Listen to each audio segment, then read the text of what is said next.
بسم اللہ الرحمن الرحیم۔ شروع اللہ کے نام سے جو بڑا مہربان نہایت رحم فرمانے والا ہے۔ محترم ناظرین، السلام علیکم ورحمۃ اللہ وبرکاتہ۔ ناظرین، امید کرتی ہوں کہ آپ سب خیریت سے ہوں گے۔ ناظرین، آج کا ہمارا عنوان ہے سماجی انصاف۔ سماجی انصاف کے معنی ہے انسانی معاشرے میں انصاف، یعنی افراد معاشرہ میں باحثیت انسان مساوات ہو۔ مساوات سے مراد کہ تمام انسان برابر ہوں اور ہر ایک کو اپنے حقوق حاصل ہوں۔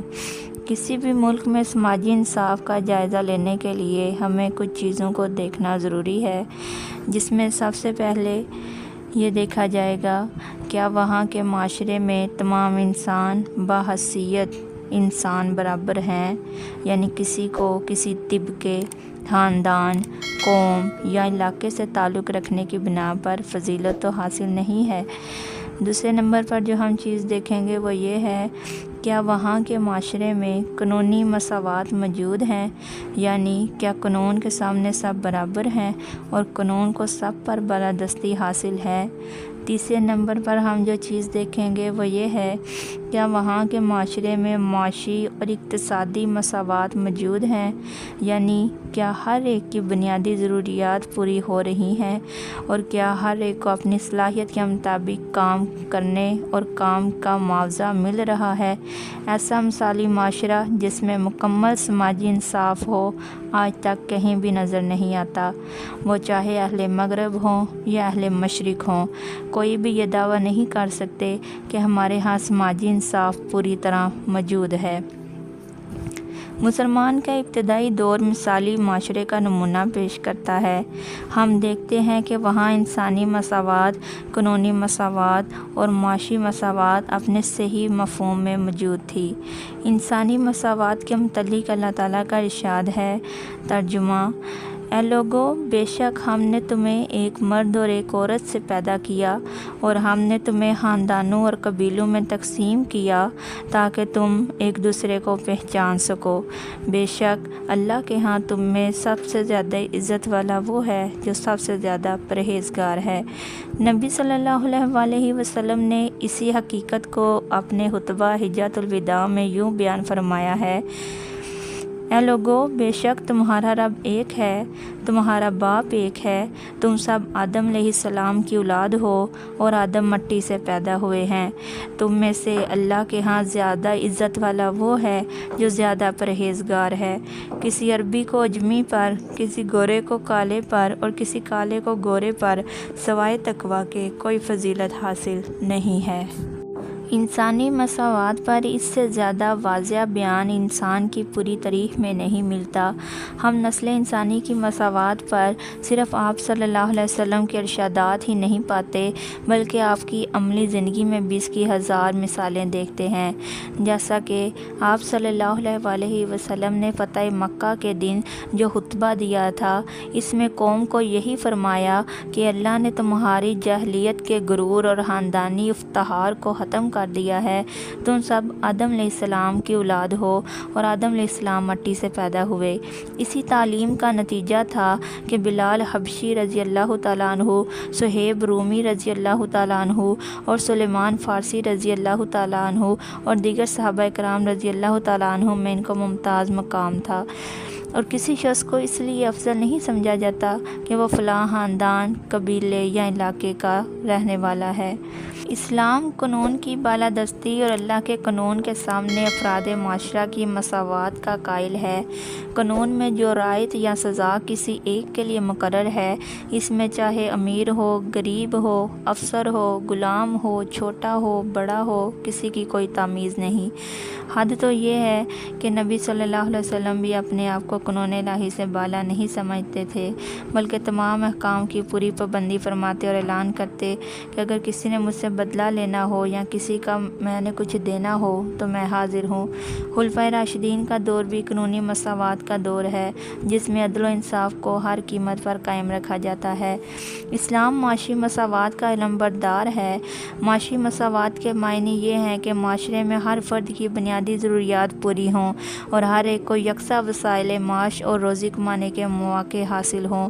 کوئی شخص بنیادی ضرورتوں سے محروم نہ ہو اور ہر ایک کو کام اور محنت کا معقول معاوضہ مل رہا ہو۔ اس سلسلے میں اسلام کی تعلیمات بڑی واضح اور مکمل ہیں۔ اسلام نے اپنے مالی نظام کو اعتقادات، عبادات، معاملات اور اخلاقیات سے جدا کر کے پیش نہیں کیا، بلکہ ہر عمل کو جس میں اللہ تعالیٰ کی خوشنودی ہو اور نوع انسانی کی بہتری ہو عبادت قرار دیا ہے۔ اسلام کی نظر میں جائز ذرائع سے مال و دولت حاصل کرنا اور اس کے ذریعے اپنی بنیادی ضرورتیں پوری کرنا، غربت اور افلاس کا خاتمہ کرنا قابل تعریف کام اور بہت بڑی نیکی ہے۔ جہاں جائز کام اور محنت کے ذریعے روزی کمانا اسلام ضروری قرار دیتا ہے، وہاں کسی بے روزگار اور معذور کے لیے بنیادی ضرورتوں کا فراہم کرنا حکومت اور سوسائٹی کا فرض سمجھتا ہے۔ اسلام اگرچہ انفرادی ملکیت کا قائل ہے، مگر ایسی دولت جو ناجائز ذرائع سے حاصل ہو اسے حلال نہیں سمجھتا۔ اسی طرح جب وہ دولت ایک حد سے بڑھ جائے تو زکوٰۃ کی ادائیگی واجب ہو جاتی ہے۔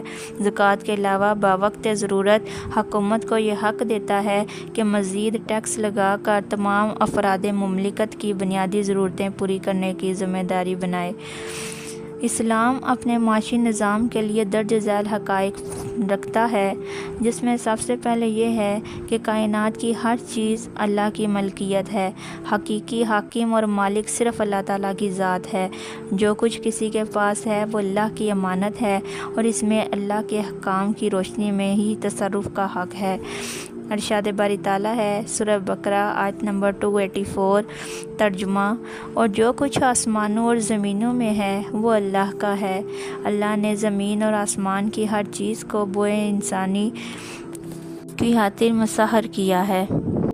ایک اور جگہ اللہ تعالیٰ نے قرآن میں ارشاد فرمایا، سورہ لقمان میں، ترجمہ: کیا تمہیں یہ بات معلوم نہیں ہے کہ اللہ نے مسخر کر رکھا ہے تمہاری خاطر جو کچھ آسمانوں اور زمینوں میں ہے، اور اس نے تمہیں اپنی ظاہری اور چھپی ہوئی نعمتیں بھرپور دے رکھی ہیں۔ اللہ تعالیٰ نے رزق کی تنگی اور فراخی مصلحت کے تحت اور انسان کی آزمائش کی خاطر اپنے ہاتھ میں رکھی ہے، جیسا کہ قرآن مجید میں سورۃ الانعام میں اللہ تعالیٰ نے فرمایا، اور اللہ وہی ہے جس نے تمہیں زمین میں نائب بنایا اور تم میں سے ایک کو دوسرے پر درجے میں بلندی دی تاکہ جو کچھ عطا کیا ہے اس میں تمہیں آزمائے۔ جنہیں رزق میں فراخی عطا کی گئی ان کا فرض ہے کہ وہ مفلس اور محتاج لوگوں کی مدد کرے، جیسا کہ اللہ تعالیٰ نے قرآن مجید کی سورۃ ذاریات میں فرمایا ہے، ان کے مال میں ضرورت مند مسائل اور محروم کا حق ہے۔ اسلام جائز وسائل سے کمائی ہوئی دولت میں حق ملکیت تسلیم کرتا ہے، اور جب وہ دولت ایک حد سے بڑھ جائے تو اس پر زکوٰۃ عائد کرتا ہے۔ زکوٰۃ نقدی بھی ہو سکتی ہے، مال تجارت کے ذریعے سونا، چاندی اور مویشیوں پر عائد ہوتی ہے، اور عشر وغیرہ زمین کو فصل اور غلے پر عائد ہوتا ہے تاکہ حکومت عشر اور زکوٰۃ کی آمدنی سے رعایا کے حقوق ادا کرے۔ زکوٰۃ کی ادائیگی میں سستی یا نافرمانی کو برداشت نہیں کیا جا سکتا۔ اللہ تعالیٰ کا ارشاد ہے، نماز قائم کرو اور زکوٰۃ ادا کرو۔ اگر حکومت کو ضرورت پیش آئے تو وہ غنی اور امیر لوگوں پر زکوٰۃ کے علاوہ اور ٹیکس بھی لگا سکتی ہے، جیسا کہ حدیث مبارکہ میں ہے۔ نبی صلی اللہ علیہ وسلم نے ارشاد فرمایا، بے شک مال میں زکوٰۃ کے علاوہ بھی حق ہے۔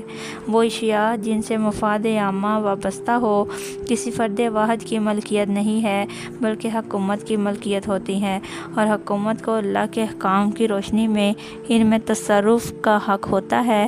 سمندر، دریا، پہاڑ، جنگلات، مدنیات وغیرہ پر اسلام براہ راست حکومت کا قبضہ تسلیم کرتا ہے۔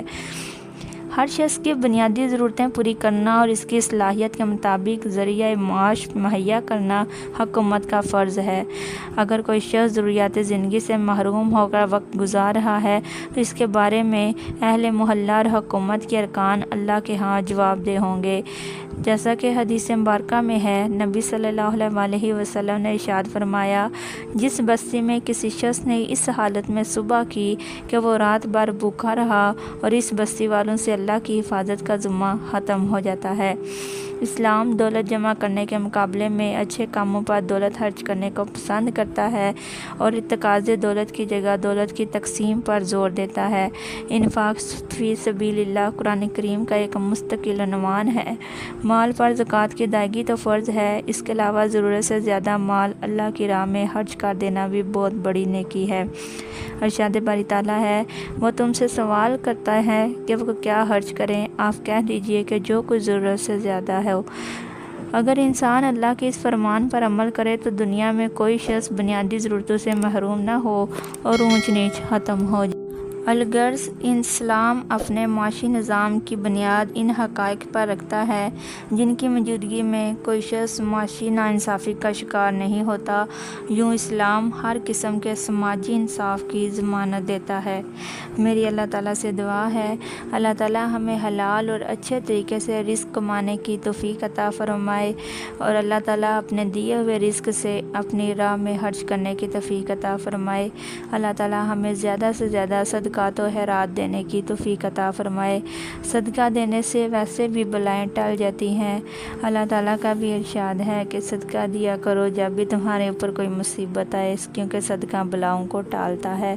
اللہ تعالیٰ ہمیں زیادہ سے زیادہ صدقہ و خیرات کرنے کی توفیق عطا فرمائے اور اللہ تعالیٰ ہمارے ملک کو اپنے حفظ و امان میں رکھے۔ آمین ثم آمین یا رب العالمین۔ جزاک اللہ۔